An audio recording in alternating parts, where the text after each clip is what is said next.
తాకట్లో ఉన్న మీ బంగారాన్ని విడిపించి ఆ రోజు ఆన్లైన్ రేటుకి కొంటాం. Sharma gold company. నమస్తే, వెల్కమ్ టు సుమన్ టీవీ. నేను గిరిజ. ఇవాళ మనతో పాటు ప్రముఖ జ్యోతిష్య వాస్తు పండితులు బ్రహ్మశ్రీమంతా సూర్యనారాయణ శర్మ గురువు గారు ఉన్నారు.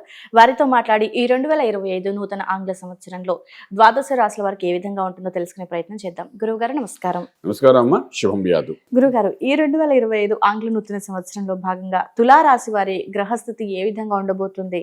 సో వాళ్ళకి కూడా రాశి పరంగా చాలా బాగుంటుంది అనుకోవచ్చా? ఒకసారి తెలియజేస్తారా? తులారాశి అమ్మ మనకి మెయిన్ గా ఈ విశాఖ నక్షత్రం వాళ్ళకి చాలా అద్భుతంగా కనబడుతుంది. చిత్త, స్వాతి, విశాఖ 3 పాదాలు ఉన్నాయి. చిత్త 2-3 పాదాలు వస్తాయి, 3-4 పాదాలు వస్తాయి. తర్వాత స్వాతి 4 పాదాలు ఉంటాయి.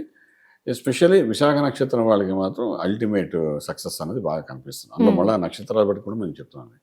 ఆదాయం అన్నది వీళ్ళ పుష్కలంగా కనబడుతుంది. ఆదాయం అంటే ఎర్నింగ్స్, పూర్వాశ్రమంలో పెట్టిన ఇన్వెస్ట్మెంట్స్ కూడా ఈ సంవత్సరం వాళ్ళకి ఈ స్టార్టింగ్ నుండే దానికి ఇంపాక్ట్ కనబడుతుంది. ఒక వీళ్ళకి ఏంటంటే ఈ యొక్క రాజ్యంలో కుజుడు స్తంభనం ఉంది కాబట్టి ఒక న్యూ ఇయర్ స్టార్ట్ అయిన తర్వాత ఒక 20 days వాళ్ళకి కొంచెం ఇంకా సఫికేషన్గా ఉంటుంది. కానీ సెకండ్ హాఫ్ నుండి జనవరి ఎండింగ్ నుండి మాత్రం బ్రహ్మాండమైన ఫలితాలు ప్రాఫిటబుల్గా ఉంటాయని చెప్పొచ్చు అన్నమాట. అలాగే వ్యవసాయం చేసే రైతులు కానీ, అగ్రికల్చర్ ఆర్గానిక్ ఇండస్ట్రీస్ వాళ్ళు కానీ, అలాగే మనం పెస్టిసైడ్స్ వాళ్ళు కానీ, తర్వాత పోల్ట్రీస్ హ్యాచరీస్ రన్ చేసేవాళ్ళు కూడా, వీళ్ళందరికీ కూడా మినిమం 30 to 40% ప్రాఫిట్లోనే టేకప్ అవుతారని చెప్పచ్చు. ఓకే గురుగారు. సో మరి ఉద్యోగస్తులకి, వ్యాపారస్తులకి ఏ విధంగా ఉండబోతుంది అంటారు? ఉద్యోగస్తులకు కొత్త ఉద్యోగ ప్రయత్నాలు చేసుకోవచ్చు. మంచి హైప్స్ ముందుకెళ్లే అవకాశం ఉంటుంది. విదేశాలు కూడా ఉద్యోగ ప్రయత్నాలు చేసుకోవచ్చు. వాళ్ళు అంటే ఎంఎస్ చేసి అక్కడ చదువుకునే దానికంటే ఇక్కడ నుండి కూడా విదేశాలకు అప్లై చేసుకోవచ్చు. అందులో కూడా సక్సెస్ఫుల్ ఉంటుంది.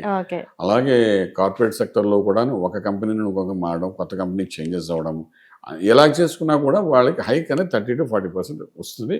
దాంట్లో ఈ సంవత్సరం అంతా హ్యాపీగా ఉండడానికి అవకాశం ఉంటుంది. అలాగే వ్యాపారస్తుల విషయంలో కూడా బ్రాంచెస్ ఎక్స్పాన్షన్ చేసుకోవచ్చు. ఫర్ ఎగ్జాంపుల్ ఒక ఫుడ్ ఇండస్ట్రీ వాళ్ళు ఉన్నారు, వాళ్ళకి వ్యాపారం మొదలెట్టారు, దాన్ని ఇంకో ఎక్స్టెన్షన్ ఆఫ్ ది బ్రాంచ్ అని చెప్పి కౌంటర్స్ అని చెప్పి ఓపెన్ చేసుకోవచ్చు.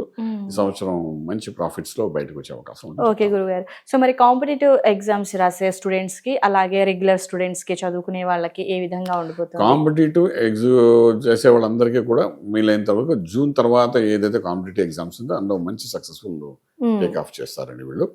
అలాగే రెగ్యులర్ ఎడ్యుకేషన్ కూడా ఎంఎస్ చేయాలనుకుని వెళ్ళినా, లేకపోతే ఫర్ ఎగ్జాంపుల్ అమెరికా, కాకపోతే యుఎస్, యూకే, లండన్ అన్ని చోట్లకి వెళ్తుంటారు కదా వీళ్ళు, ఎంఎస్కి వెళ్తారు. అలాగే చదువుకున్నప్పుడు వాళ్ళు చదువుకునే ప్రదేశంలో కూడా వాళ్ళకి పాజిటివ్ ఎనర్జీ రావడము, రిజల్ట్స్ మంచిగా రావడము, సక్సెస్ఫుల్ అవడము, ఇవన్నీ మనకు బాగా కనబడుతుందని చెప్పచ్చు. ఏదైనా ఒక పాయింట్ ఇక్కడ మనం చూసుకోవాల్సిన అంటే తులారాశి వారికి అన్ని బాగానే కనబడుతుంటాయి, కానీ ఒక చిన్న స్ట్రక్అప్ అయినట్టే ఒక నిమిషం ఆగినట్టు అనిపిస్తుంది. కానీ దాన్ని అధిగమించి ముందుకెళ్ళడానికి చేసే ప్రయత్నం మాత్రం చేస్తే మాత్రం ది మోస్ట్ సక్సెస్ఫుల్ పర్సన్ గా ఈ సంవత్సరం అంతా బాగుంటుంది. ఓకే గురుగారు. సో మరి స్వయం ఉపాధి చేసుకునే వాళ్ళకి, అలాగే ప్రభుత్వ కానీ ప్రైవేట్ పరంగా ఉన్న ఉద్యోగస్తులకి ఎలా? స్వయం ఉపాధి అనే వాళ్ళకి ముందు స్లోగా వెళ్తున్నాము. ఫస్ట్ ఆఫ్ ఆల్ స్లోగా వెళ్తుండే మనకు జూన్ తర్వాత నుండి మంచి సక్సెస్ఫుల్ తీస్తుంది. స్వయం ఉపాధిలో మనకి అంటే ఫ్రీలాన్స్గా చేసేవి, ఈవెంట్ మేనేజ్మెంట్ చేసేది, డిజిటల్ మార్కెటింగ్, ఇన్స్టాగ్రామ్లో వీళ్ళు లైక్స్ పెట్టి ఇవన్నీ డబ్బు సంపాదించుకోవడం, యూట్యూబ్స్లో డబ్బు సంపాదించుకోవడం, మీడియా రంగం, డిజిటల్ వీటిలో అందరికీ కూడా ఒక మే జూన్ వరకు కొంచెం స్లోగానే ఉంటుంది. అక్కడ నుండి వాళ్ళకి మంచి ప్రాఫిట్స్ వస్తాయి అన్నమాట. సో అలాంటివి ఏమైనా కొత్తగా ఓపెన్ చేయాలంటే ఓపెన్ చేయమనండి, ఫిబ్రవరిలో ఓపెన్ చేయొచ్చు. ఓపెన్ చేసిన తర్వాత దానికి ఒక 2-3 months అలాగే టైం పడుతుంది ఎస్టాబ్లిష్ అవ్వడానికి. జూన్ నుండి మంచి ప్రాఫిటబుల్ వెళ్ళే అవకాశం ఉంటుంది. ఓకే గురుగారు. సో మరి కోర్టు సమస్యలు ఉన్న వాళ్ళకి ఏ విధంగా ఉండబోతుంది? అలాగే సినిమా రంగానికి సంబంధించిన పరిశ్రమకి ఎట్లా ఉంటుంది? కోర్టు వ్యవహారాలు మాత్రం ఇంకా బ్యాలెన్స్గానే ఉంటాయమ్మా. ఫస్ట్ హాఫ్ బ్యాలెన్స్ అంటే ఎటు తేల్చకుండా మధ్యలో ఉండడం, కొంచెం ఖర్చు పెట్టినా కూడా పనులు అవ్వకపోవడము, ఇవన్నీ మనకు కనిపిస్తాయి.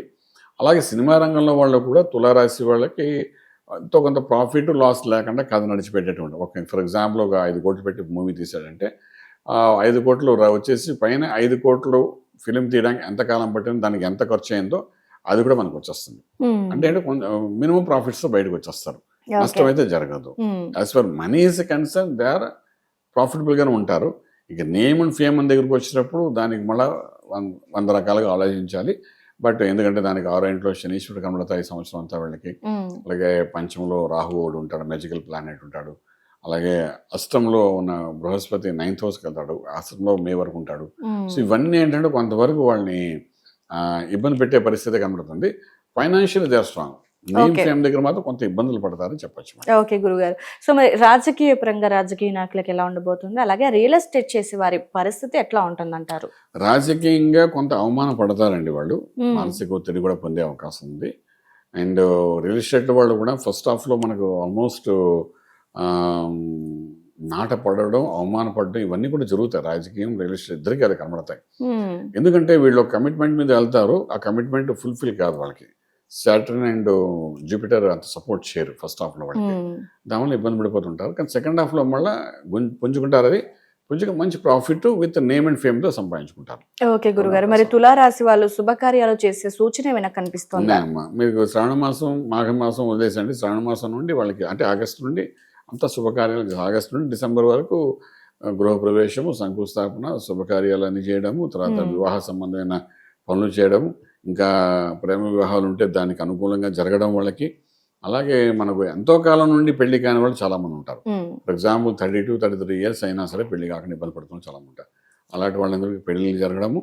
అలాగే మనకు భూమి విషయంలో ఇల్లు కొందాం అనుకుంటారు, మ్మ్. కానీ డబ్బు ఉంటుంది కానీ ఇల్లు కొనలేకపోతారు. ఆ డబ్బు ఉండి కూడా స్థలం కొనలేకపోతుంటారు. అలాంటి వాళ్ళందరికీ కూడా మనకు ఆగస్టు, సెప్టెంబర్, అక్టోబర్లో మంచి సపోర్టింగ్గా కొనడం జరుగుతుంది. ఫైనాన్షియల్లీ స్ట్రాంగ్ అయిపోతారమ్మా. Okay. జూన్ నుండి మంచి స్ట్రాంగ్ అయిపోతారు తులారాశి వారు. Very much. ఓకే గురుగారు. సో మరి శుభకార్యాలు బాగానే అంటే ఫస్ట్ హాఫ్ అంత బాగోలేదు అనుకోవచ్చు అంటారా గురుగారు? మరి అంతే 100% అదే చెప్పాలనుకుంటున్నాం. అంటే ఫస్ట్ హాఫ్ బాగుంటుంది అని కాకుండా స్టార్టింగ్లోనే వాళ్ళకి కొన్ని ఇబ్బందులు పడతారు. ఓకే. జనవరి, ఫిబ్రవరి వరకు కొంచెం ఇబ్బంది పడతారు. అక్కడ నుండి కొంచెం బాగుంటుంది. సో వన్స్ పిక్ అయ్యాక they pick move on. Okay గురుగారు. సో మరి అంటే వీళ్ళ ఆరోగ్య పరిస్థితి ఏ విధంగా ఉండబోతుంది? ప్రయాణాల విషయంలో ఎలాంటి జాగ్రత్తలు తీసుకోవాలి? ప్రయాణంలో ప్రత్యేకమైన జాగ్రత్తలు తీసుకోకలేదు. ప్రతి ప్రయాణంలో ఎంతో అంత లాభం ఉంటుంది వాళ్ళకి. అలాగే మనకు ఆరోగ్య విషయంలో కూర్చున్నాను, కొలెస్ట్రాల్, థైరాయిడ్ వీళ్ళకి డెవలప్ అవుతాయి కొంతవరకు. ఓకే. హెల్త్ ఇష్యూస్ బాగా కనబడుతున్నాయి.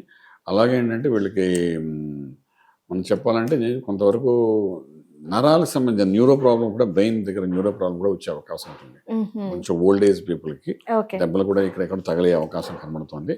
సో ఇవన్నీ మనం లాంగ్ టర్మ్లో మనకు కనిపిస్తాయి. బట్ దాని క్యూరింగ్ కూడా అవుతుంది. గురుబలం ఉంటుంది కాబట్టి ఏమైనా హెల్త్ ఇష్యూస్ వచ్చినా కూడా గురుబలం ఉన్నప్పుడు అవన్నీ క్లియర్ అయిపోతాయి.